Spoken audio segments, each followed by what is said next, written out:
you are always good enough. You're not perfect. You are always good enough. And that's, I'm still learning to actually let that one sink in, but it's a big one. Welcome to the Reliability Rebels podcast, where we improve production by challenging the status quo. Your host, Amin Astani from Cherto Modo. Check one, check two. Reliability Rebels. Check one, check two. Reliability Rebels. Check, check, check, check, check, check, check, check, check, check, check. Reliability Rebels.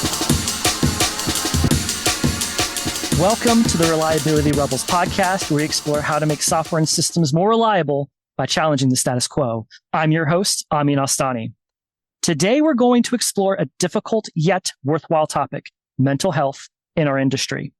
Anxiety, burnout, these aren't just personal struggles. They also shape how we lead, how we make decisions, and how we treat the people around us.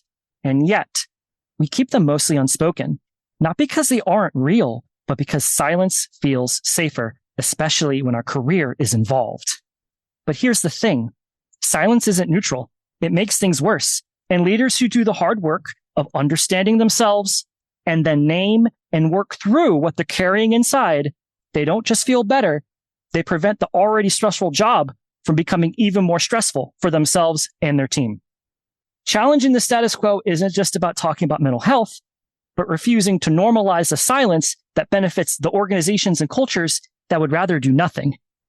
My guest today should be familiar to many of you, Townshend, host of Slight Reliability, who had me on his show in the previous crossover episode. Steven is a team lead for SRE and DevOps at Blue Current, with deep roots in SRE and performance engineering. He's also someone willing to talk honestly about his own experiences and struggles, and let that encourage you to be more honest about the stuff you're carrying.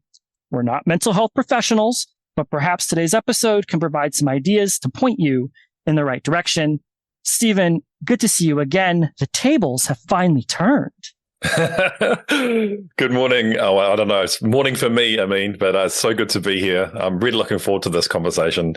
I'm doing something a little bit different. I'm not often the guest on other people's podcasts, so it's a bit of a novelty, I guess. Yeah, fantastic. I appreciate the trust to do this, and and enjoy the ride, enjoy the coffee. It's going to be a good one. All right. So for those that don't know about you and Slight Reliability for some reason, let's fix that right now up front. Please give us an introduction and a plug to your podcast so people know about you. Sure. Okay, so I think it was about four and a half, 5 years ago when I first moved into the world of SRE from performance engineering. Mm-hmm. I had already been podcasting about performance engineering, which is something I knew a lot about. I was an expert at it. SRE had no idea. So I started this podcast, which is, hey, I'm going to podcast about SRE. I know nothing. Come and learn with me. That was the intention from the start. I talked a lot about the work and the questions I had, and then more guests came on. It's been going for 4.5 years, I think, and the podcast has definitely evolved. It's a lot more about broader topics as well now. So I talk about technology leadership a lot since I got into leading people, also mental health, but also continuing to do different topics around observability and SRE and other adjacent topics. So yeah, that's the podcast. 123 episodes so far, so it's been going for a while. Yeah, that's awesome. Again, thank you for joining me here. I have to say, Slight Reliability is definitely an inspiration for what I'm doing. So once again, thank you. I said that in the last episode too. Thank you. All right. So let's get right into the meat of the topic here. So when we were preparing this episode, we met before, you shared that you personally had struggles with your mental health, like many of us have, and you struggled particularly with anxiety, and that's gone back a long time. So mind sharing a little bit with us about that experience? Yeah. So I hadn't really joined the dots because I had burnout pretty bad about how long ago? 6 years ago now. Yeah. And I hadn't really connected the dots that this was a thing that had been going on throughout my whole life. And in retrospect, like going back and thinking over my life, there's a couple of things that came to mind. Yeah. One was when I was a teenager, I remember It's so crazy to think back about. I was sort of 16, 17 years old for 2 years. I got into this weird place where I was 100% convinced that I had a brain tumor. And, and it's just like this thing, it was in my mind. I don't know why it came to me. And I just became obsessed with it. But I was too afraid to talk about it with anyone. And it just became this internal thing I just dealt with every day. And it's like I just couldn't even imagine talking to someone about it. And yet it like crippled me to the point where eventually, after 2 years of just putting myself through pointless agony, I spoke to my mother, who was a psychologist, and said, hey, this is this thing I'm going through. And she talked to me for 15 minutes, asked me some questions about the thing, like what are you really afraid of? And then we dug into that. And it was ultimately, I was afraid of that loss of control, that loss of control over my own mind, of my own body, of my own life. And after that conversation, that particular event faded away very, very quickly.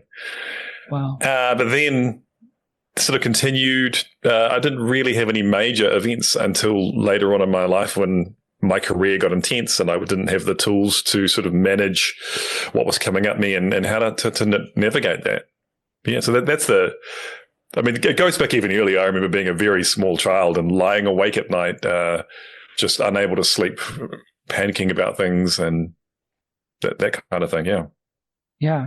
I appreciate you being honest and sharing. Like there's a lot about what you're saying that is relatable, especially like mentioning burnout and, handling work conditions, but we all have our own personal stories.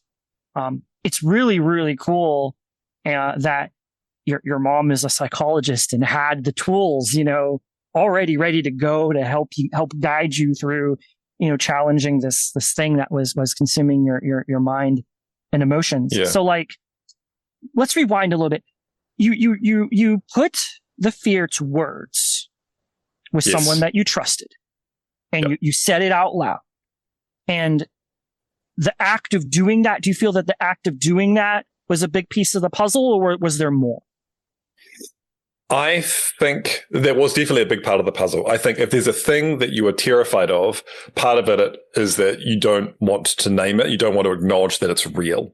Yeah. And part of saying it aloud and acknowledging it with another person in witness is, I think, very therapeutic. It allows you to finally acknowledge the thing. It reminds me of this weird time. I remember I had a really bad headache, and one of my friend's mums asked me questions about my headache. She said, trust me, it'll help. And like, acknowledging the headache and like whereabouts in the head does it hurt and what does it feel like makes the headache go away sometimes. I don't know why that came to mind, but it kind of reminds me of that. If you actually pay attention to the thing you're trying to avoid, it's the thing that helps you move past it. Yeah. The only way out is through. It's so true. Like in my personal experience, I've been to therapy for a 5-year period. I told you a little bit about that. The big challenge for me was being able to put the emotions to words and building that skill and being able to be candid and honest. And, part of it is having a person that you can trust to talk about these things with. I think that's huge. You can't share these things with everybody, but, building that muscle where it's like, I feel a thing. I understand where it comes from. I can rationalize it and say it is it's important to give yourself more credit than you might have in the moment, just because of how much work it takes to do that very thing. Yeah. I also, just so everyone's aware, I think I've spoken about this a lot, about my burnout at work. But basically what happened was I was on this very important, massive transformation project as the performance sort of test lead. And although I wasn't responsible for doing all the performance testing, there were like 10 other teams who had to do it. And it was a massive waterfall program, lots of parallel stuff happening. And I just didn't have the agency or autonomy, and my cognitive, my mind was blown by the context I had to keep on board. And then it also was coupled with the fact that it was just a checkbox. No one cared about the performance. It was just, but it had to be done, And I just, one day, I just stopped being able to sleep. That's what happened. And I didn't even realize it was happening. I knew I was unhappy at work. I didn't realize how bad it was, though. Although I remember about 2 months before I stopped being able to sleep, I had this weird thing in my vision, and I went to an optometrist, and they checked my eyes, and I had this bubble in my retina. And they said, if you don't, this is stress related. If you don't deal with this, you could be permanent vision damage. And there was a wake up, but I still didn't hold on to the fact that how bad it was getting. Wow. And then when the sleep stopped, when I stopped being out of sleep, I would just be heart just pounding all the time. I'd just trying to sleep and I just couldn't get to sleep, or I'd go to sleep and wake up. The critical point for me was when I remember being awake. I hadn't slept for 3 days, basically, maybe 2 hours each day. And I was awake at midnight. The rest of the family was asleep in their beds. And I was just crying on the couch. I just didn't know what to do. How do I get out of this place? I called our health line, for advice. And, that was the journey. And then the next step was to go and see my GP, get some medication, talk about counseling, those kinds of things. And just slowly took me a good year to get back to like a semblance of myself again. Yeah, that's real. That's real. My goodness. Again, definitely appreciate you being so candid about the experience. People cry, folks. Let's normalize that. We all do it, right? Yeah. I think that's like the first thing we all have to admit. Crying is totally allowed in the human experience, folks. No, right on. And so obviously burnout, let's transition to that. Yeah. Because that's a big, gigantic theme for many of us in tech, especially those that are on call, or like you have a very large project. You have a lack of agency and the ability to affect your own outcomes. Like, how else do you think, burnout manifested in your life? Not just like lack of sleep and suffering through it is a big one. Do you think there are other things that you were dealing with as well in life that people might relate to? I think definitely lots of physical and sort of mental things that happened I can talk to, but also maybe some changes in behavior as well and how it affected other people. So in terms of what I was going through, so yes, being unable to sleep, just constantly heart pounding all the time. I used to get songs stuck in my head for 3 or 4 days at a time, just the most stupidest songs that I didn't even like. And it just drove you freaking crazy. Oh, wow. Twitching eye. Obviously the retina thing. Yeah. What else? A ringing in your ears, like a constantly. Wow. Yeah. And they were the main ones. And then obviously just that with the adrenaline, you just you can't speak properly. You're kind of shaky and weird. And that was the sort of physical stuff. I also think that when I'm getting towards that burnout phase, I have a more reckless behavior. And I think I'll drink a lot more. That's one thing. And I want to go out and socialize and party. And, I just want to get out, let out some sort of, express in some way. And I think it's not always the most positive way to express oneself is to get faced. No, of course not. but it's so relatable. There's so many things that you're describing that I can relate to. The twitching eye thing, I didn't even think about. And I remember, back in my corporate days when I was living a very different life, having that experience and, not thinking about it, but you speaking about it, I'm like, whoa, there's a parallel here. But I mean, I have seen people in, the industry that have worked with me try to self-soothe or cope with stressors in ways that are like they help them cope in the moment, but they're maladaptive. So the long-term, effects of those choices are not positive and are not helpful to the relationships, not helpful to their bodies. Alcohol is definitely a common one. I think in our industry, people, we will joke like, oh yeah, this incident or this job drove us to drinking. And it's crazy how it's like a subject of humor, but I feel that behind the scenes is the grim reality of how tough our work can be. And everything. So yeah, what you said is definitely relatable. Yeah. You got anything else to add on this one? There's a lot going on here. Yeah. It might be interesting to people to know. So I actually went on a medication for 6 months, which is the only time I've been on sort of medication like this in my life. It's sertraline. It's an antidepressant / anti-anxiety medication. Yeah. And it was a strange experience, I think. I actually don't think, for me personally, it helped. I don't think it reduced my anxiety at all. It just made me feel really sort of robotic for 6 months. Mm. You know, maybe I was just a bit sort of lost my mojo. I felt less creative. A little bit less maybe aggressive. I felt a bit more sort of placid. I don't know. Yeah. Maybe it was good for the family to have me sort of like that. But the one thing I would say is if you do go on that, be careful how you come off it, because I came off too quickly and it was just bizarre. I remember just walking down the street and the sensation that your consciousness just would go leave your head, poof, at the back of your head, and poof, come back into your body.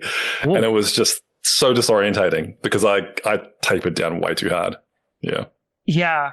Yeah. I have some friends. I've never been on medication throughout my emotional health journey. I have friends and loved ones that have, some people do well, with SSRIs or, medical interventions. Some folks don't. It's an individual journey, I think.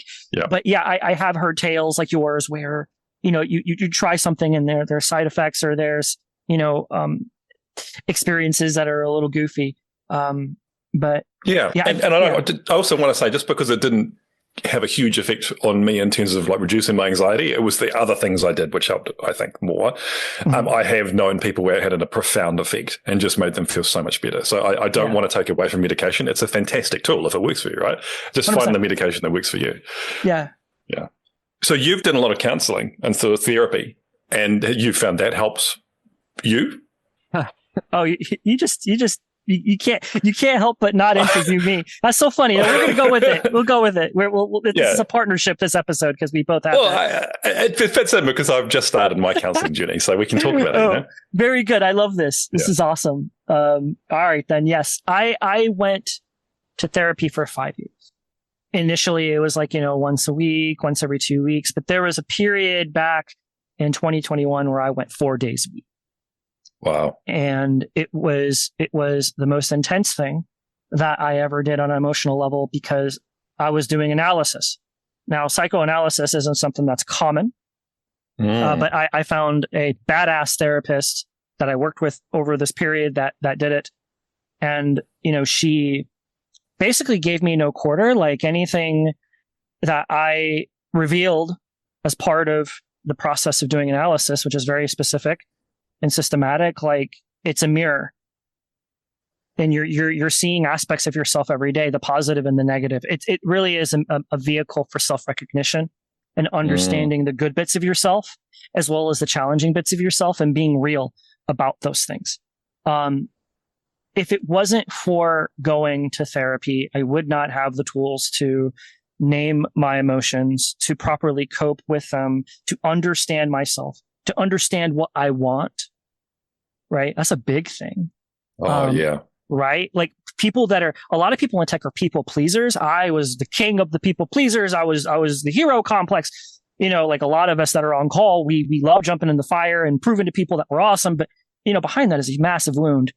And, going to therapy revealed that. And made it so that way, instead of me trying to prove to others that I'm worthwhile, I know that within myself now. And that shifted behavior in terms of how I work. It changed my relationships, and the relationships that I choose to be in and the company that I keep. It was a transformative experience for me, but it is other side. It is a very serious commitment. Like if you're going to go into therapy and you're willing to show up, do the work, even if it's uncomfortable, you're going to get more out of it than if you're just showing up and, just doing little. Like you really have to be willing to face the difficult part, right?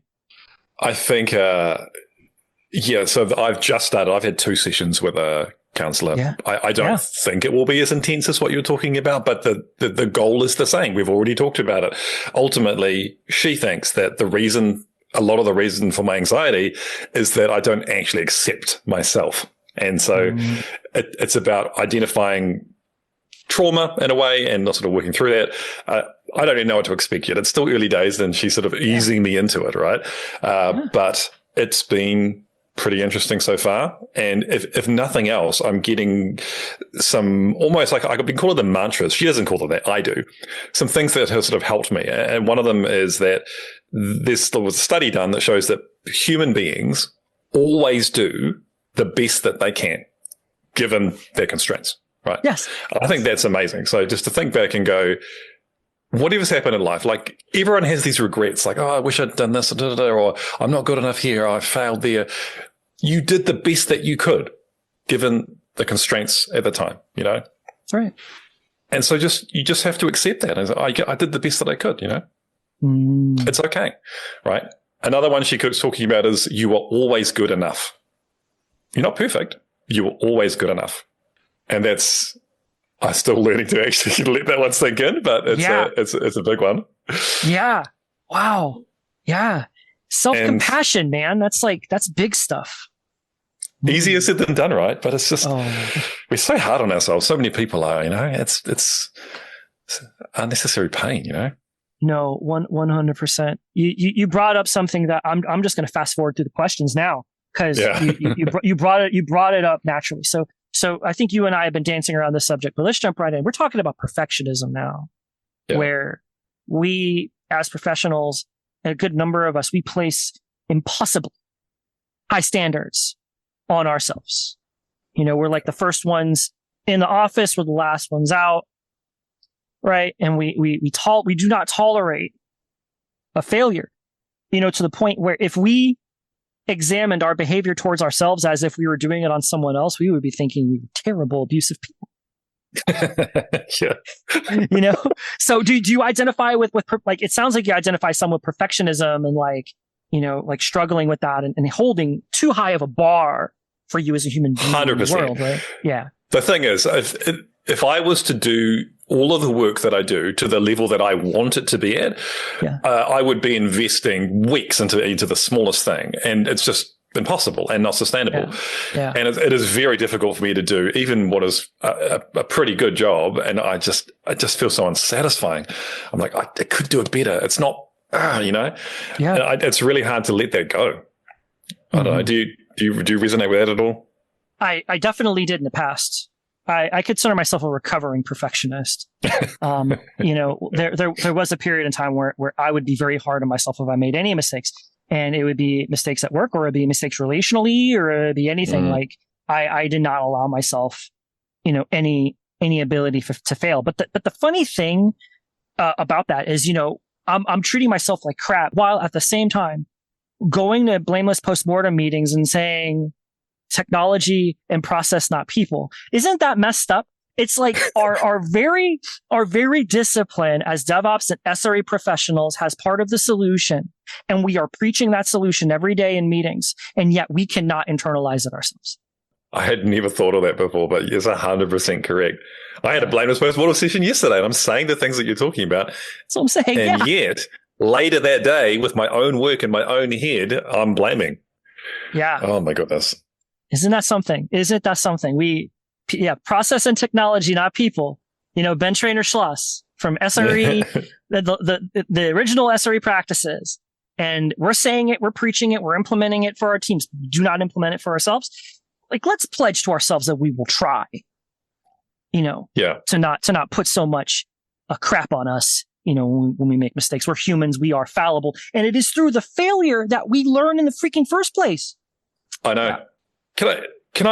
There's something else, and I'm not sure if it's unique to me. I don't think it is, which has become a new sort of anxiety and stress and worry in my life. It's now that I've become a people leader in particular. I'm a very empathetic person, and I know I've heard all the training about this before, and I know that you can't give too much of yourself and put yourself in everyone else's shoes all the time. It's like compassion versus empathy, or whatever you want to. There's different phrases for it. Yes. I find it extremely difficult. Honestly, you know, there's another thing my counselor said is that when you are interacting with someone, so sometimes I've got to give really tough feedback, or I've got to call out something which has been happening, or discuss something which is actually quite personal, but it's getting in the way of the work. And And sometimes the responses to that are violently, like not violent, but just like, you get this thing coming back at you. I'd taken that so personally for so long. And my counselor said to me, the thing is, you have a job, you give the feedback, whatever comes back at you, it has nothing to do with you. It's nothing to do with you. Yeah. It's just that person and what they're going through and their experience. It's fine. Just let it be.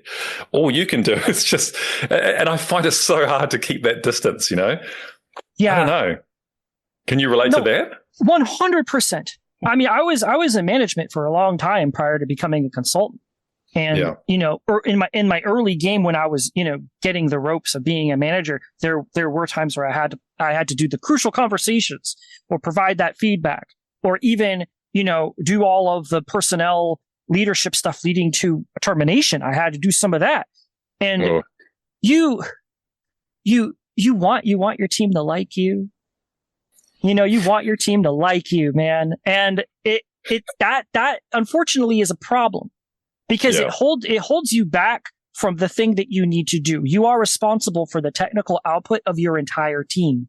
And I have seen if you are a manager that isn't willing to come forward with the reality and the facts around how a person's behavior affects the overall team suffers. So the way that I've, framed these things now and coach others is that, what you're doing is for the team. And indeed, like your therapist said, rightfully so, you are not responsible for another person's emotional state.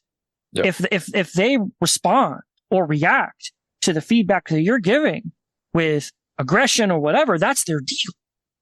But it is your task to hold the line on what the standard is in terms of what acceptable behavior and work output is for your team. You have to do this. You are a manager. That is your job. So having those difficult conversations is important. But I will say, like, there is this skill called containment, emotional containment. You do it in relationships. You do it with your kids. You do it with your employees, your reports. What I mean by that is you are handling the messiness of the emotions that are in the room, or you are comforting, or you're listening with a comforting ear to someone that's having a tough time. You are allowing yourself to create this space that is safe for a person to be themselves and express it in it, even if it is messy, painful, sad, worried, whatever those emotions are that are difficult. That is a skill that leaders have to have if you're going to be able to provide peace to a situation that is volatile. Mm-hmm. And that is emotional labor that's hard to do. Yeah. Yeah. I think it's also worth acknowledging we recently did some feedback work as the leadership team at Blue Current, and I got paired with the chief executive for people and HR. Forgot the title. Yeah. And so she's really, really, really good at this stuff. And I was like, I was talking through a situation and she was explaining what she would do. And I'd be like, I would never come up with that in the moment. But she said to me, but like fundamentally, your full-time job isn't this stuff, right? So you're not going to be perfect. Right. But it's just doing the best that you can. And so there's different techniques. One of the things I freeze a lot. So I need to train myself to say, I'm hearing what you're saying. I need a little bit of time to process this. Can I come back to you later today? Give yourself the time to come down from that fight, flight, or freeze, process it, and then come back with something rational that's going to actually help the situation. Oh, yeah. So real, right? What's happening is that your amygdala is firing. Yeah. Your flight or fight response is firing. And, when you are in situations where that is invoked and you don't have a bear chasing you, like in the last episode, we have to pause. We have to pause because in that moment, our prefrontal cortex is not activated. It's off. Yeah. We cannot reason.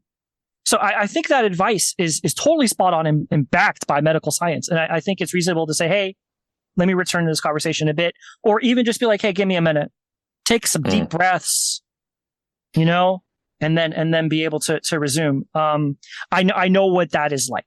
I've been through the fire and flames of having to deal with conversations with difficult people and having to, respond or handle my own emotional responses to very volatile behavior and volume and tone and all the stuff that can get you the hairs in the back of your neck standing up. Like, it's a real skill. It's a real skill. And being a leader requires you to pick up these emotional skills. Like, soft skills, quote unquote, aren't like soft or less than the technical skills. I think in this context, it's really important. It's massively important. Yeah. I mean, I don't know how to program in Golang, right? But I imagine it's much, much easier for me to go and learn Golang than to work on this stuff, which is personal. It's unpredictable, and it's about self-discipline and understanding and so many things, But I also wanted to say, there's the other side of things. If you have like staff who are like, "Oh, you're amazing, you're the best boss ever," that's also nothing to do with you. It's actually correct. Them and how they're feeling, and you can't get all caught up in that, because then you'll get addicted to that feedback. I need to be loved. I need to get this feedback, and then if you don't get it, you're going to be like, "Oh, where's my praise?" It's not about That's right. That's right. Yeah. You're talking a little bit about psychological projection, right? Like, people are feeling, they're looking at you and they're projecting a picture of what they're thinking about on you, and they're not looking at you, Stephen. They're looking at you, really friendly uncle that they haven't seen in a while, but they had great memories of, like, that type of stuff. No, it's true. It's true. We are very messy human beings, as buttoned up as we are, and we wear suits to work. Underneath, in our brains and our psyche, there's all kinds of things going on that we don't want to admit. And bringing it to the surface and making it conscious is what gives us the freedom from just acting out. So I have some.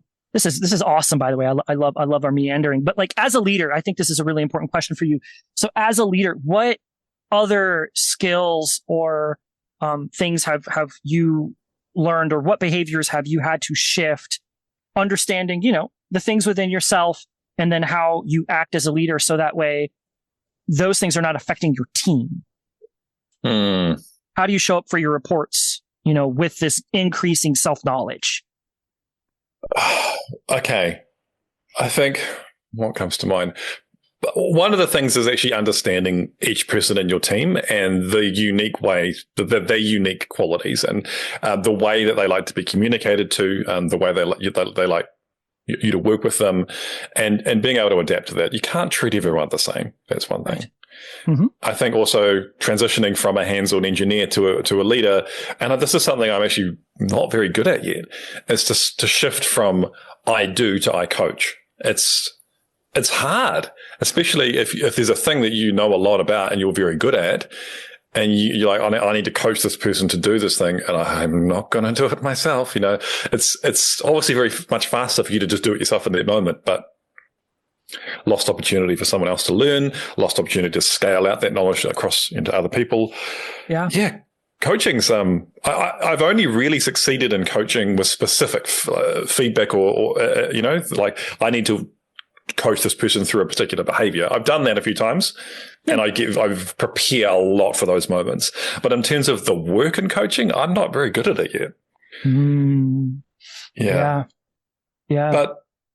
But other than that, it's what else? It's really about consistency. I think often there's things in my head, and I just assume everyone knows what's going on. It could be about the work. It could be about the direction of the team. It could be about our culture. It could be about what's happening in other parts of the org. I feel like I'm not necessarily the best at keeping people informed. So just remembering to keep reiterating things. It might feel like you're repeating yourself, but you're not. Someone might have been away sick and they didn't hear. But that's a different change that I've made. But the biggest journey for me, like I said, is be with the team, show up for them, keep grounded. Don't get too invested in all what's going on between different people on the team, because the less emotional we are about it, I think, the better that we can respond to those situations and the better that we can act. It's more compassionate to be unemotional, to see what's happening and go, here is a situation. What's the best thing that we can do to shift that? Or where can we go from here? But if you're caught up in all that, then, like you said, the amygdala is going and your prefrontal cortex isn't able to process that and problem solve. And that's the hardest thing for me at the moment. Oh, for sure. I remember learning something called the objective third, as in the objective third person perspective, where you are seeing a situation play out. And you're not emotionally involved in the situation, but you are being curious. And what you were describing just now was a perspective of curiosity. Wow, this person is speaking loud and very fast and breathing very heavy. In their eyes, you can see all of their pupils. What's going on here? What is being said? Right? What do we need to do to calm the thing down? How can we resolve this short term and fix it long term? Right? Like being objective, even in the situations that are emotionally volatile, I think is a big skill, as a manager, because, and this is the next question. So you have dealt with these high amplitude moments. You've dealt with team members that they have disagreements, conflicts. That's common to all of us, right? So how do you think you are able to create psychological safety or chill out a situation where that is conflict driven with these tools? Like, I think in our last conversation, you were discussing some experiences with this. Okay. Well, okay. I feel like there's two questions. There's how do you create psychological safety? And I think there's that question. And then how do you calm a situation down? Yes. I think both. I think they're intertwined, but yeah, take one or the other. Yeah, because there's kind of like the long term that you do, the things that you do to slowly build that psychological safety. And then there's the how do you deal with those moments? Right. I'd say I'm better at the former than the latter. Yeah. So psychological safety and building that. So what have I been trying? I'm not an expert, right? I'm 2.5 years into my people leadership journey, and I'm still learning. Absolutely, 100%. But one of the things that I personally do is I show vulnerability. Right from day one, I think I told the whole team about how I burned out like 6 years ago and said, like, this is one of the motivations of why I became a leader. And this is like, and this is why I kind of drive for this kind of culture and describe what I like to build. So showing that vulnerability continually. And that can be also part of being vulnerable is giving feedback, because it's a scary thing to give other people feedback. But when you start doing it, then other people get permission as well to give you feedback and give each other feedback. So that's part of that. I also make sure that there are forums where we are together as a team, or say in the case of blameless postmortems, not my team, but wider groups, we're making forums that people can just speak openly and reflect and talk about how things are going. Yeah. So we have although we're not really a project team, we do have a 3-week sprint cycle. It's not really a sprint. It's more like Kanban in 3-week increments, with a bit of project work in there. But we have a retrospective every 3 weeks, and it's amazing. We sit down, we talk about everything, what's going well as a team with the work and everything else, and what are the risks, what are we worried about, what do we wonder about, how can we do this, and that kind of thing. Creating the space for those things. And something that I have done quite well in the past, but haven't in this new role yet, is making sure that there's time where we spend time together as a team purely to get to know each other better, to be connected, and not always be about the work. Yeah. So I'm doing a workshop next week called Moving Motivators. Have you heard about that one? No, tell me more. It's basically there's these 10 motivators, and each person, the things that motivate you in your work and your life, right? It could be things like, I need agency, or I need, I need power, autonomy, or like I need security, whatever it is, right? There's these different categories. I can't remember what they all are. Yeah. And you couldn't order them at this moment in time, what's most important, what's least important. And then you talk about it as a group, because you get to understand, this person actually, what's most important and what motivates them is this, and that's totally different to me. That's interesting. So it's just a small thing. I also want to then work on communication styles as well, that kind of thing. So taking time as a team to understand each other, to get to know each other as well, I think that helps build it. And I think the last thing is, if there's anything which is breaking that psychological safety, you've got to call it out in the moment. Yeah. And it's a careful balance, because sometimes if there's like conflict, this is a new thing for me, let it play out. Don't jump in and be the dad or the parent and say, like, just let stuff play out a little bit, because everyone's adults and they can figure stuff out for themselves, right? But if there's particular things that are said and it's just inappropriate, or someone is shooting someone else down in a moment of vulnerability, you've got to get onto that quickly to make sure that you're not just saying a thing, you're backing it up and enforcing it. Yeah. Oh, 100%. Yeah, conflict is healthy. There's nothing wrong. There's nothing wrong with the healthy debate about approach, about, how to solve a problem. It's just like there's some rules you follow. You don't personally insult the other person. You don't raise your voice. You don't become threatening. You don't do those things. Those are non-negotiables in any setting, much less workplace. But and that conflict is actually healthy. Like, you need conflict. Yeah. About 100%. the work, but you've got to build that trust before the conflict emerges. Yeah. And before that, you might get a situation where there's a discomfort because people are not saying the thing that they really want to say. That's really important to them, that would really help the work. That's right. Yeah, like in martial arts, you learn by sparring, but you never hit below the belt. You know what I mean? Like, there's a format, but you're still able to do the thing and learn from experience. No, this is awesome stuff. And I'm glad that, in your experience as leader for the past, 2 or so years, like, you're thinking about this stuff, because there's a lot of managers that don't. And, the results are catastrophic in terms of, the outcomes on teams and others and everything else.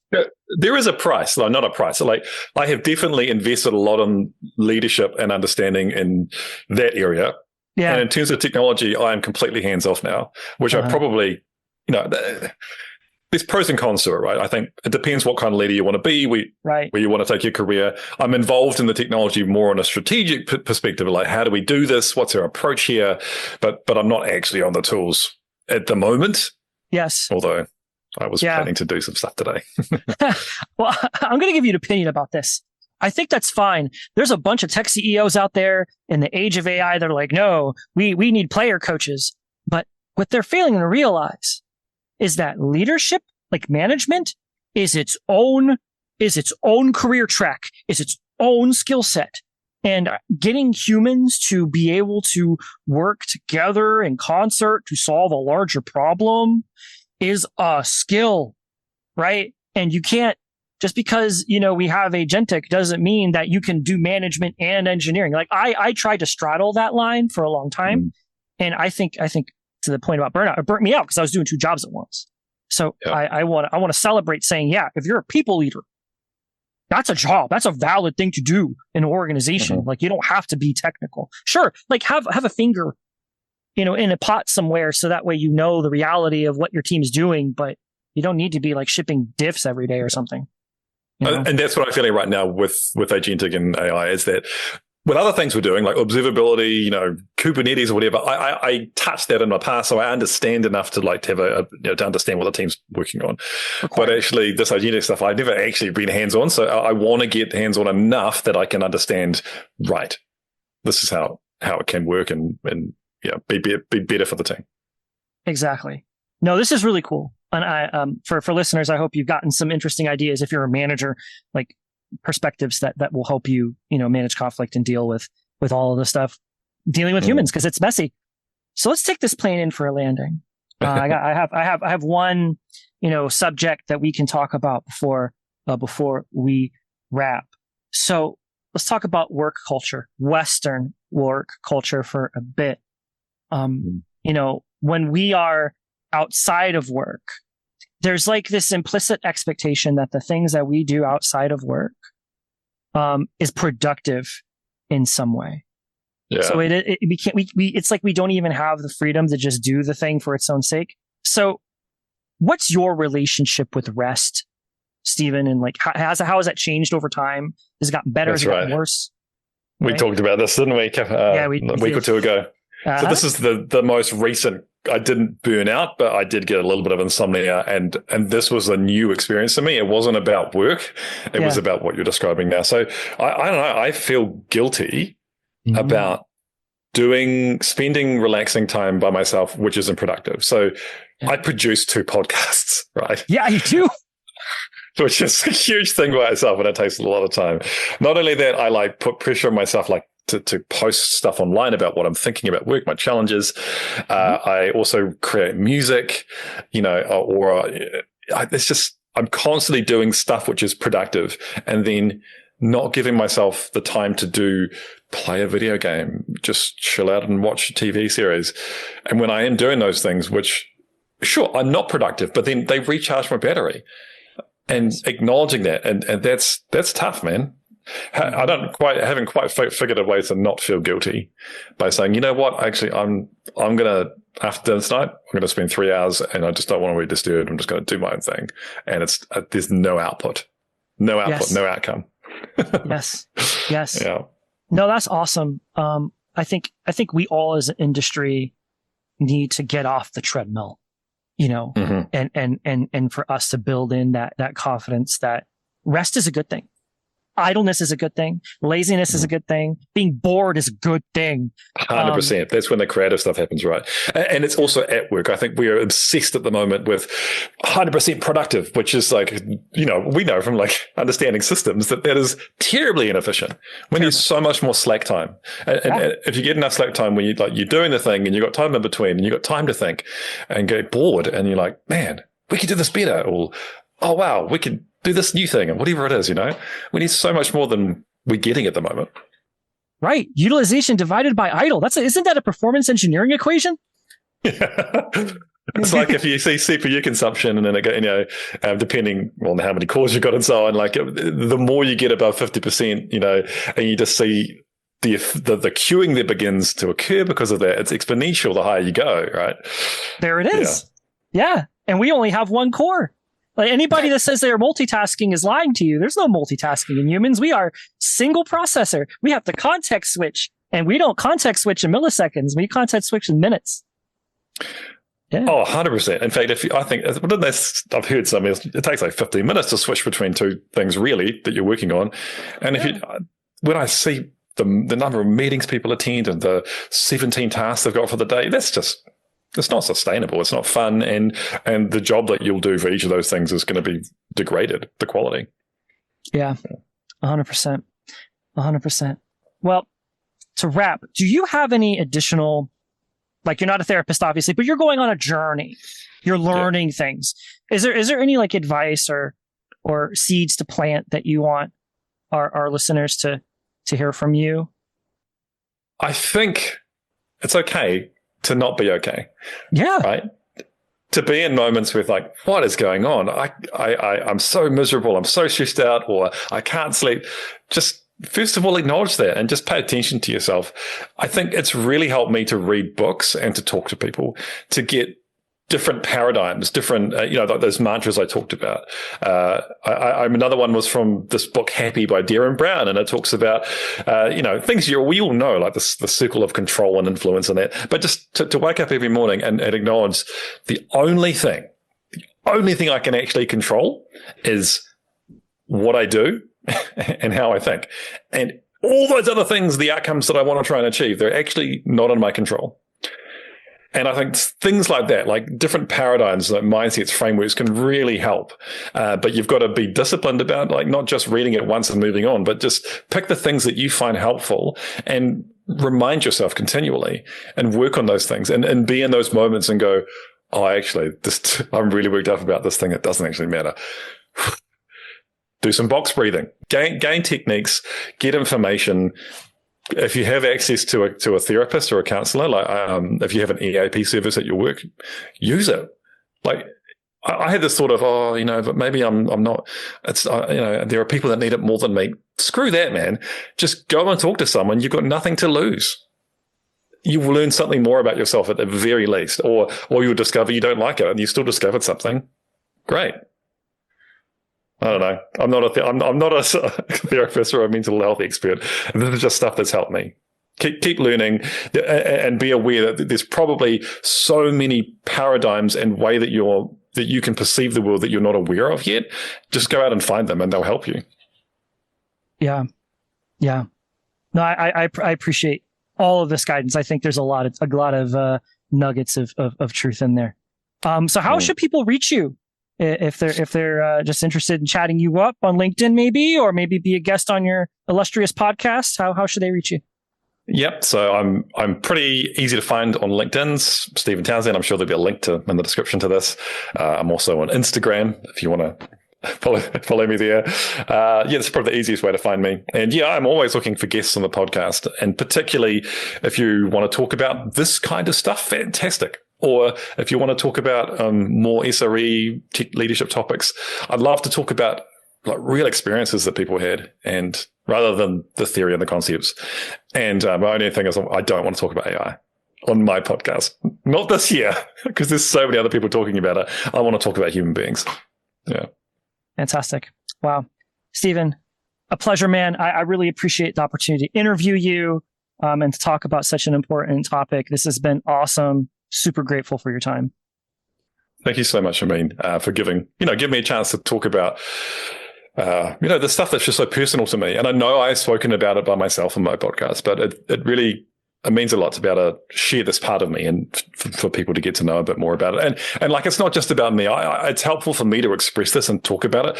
But I'm just hoping that if there's even one person out there who might be going through some stuff and didn't really have the tools and it gives them some nugget to go away and help themselves, then fantastic.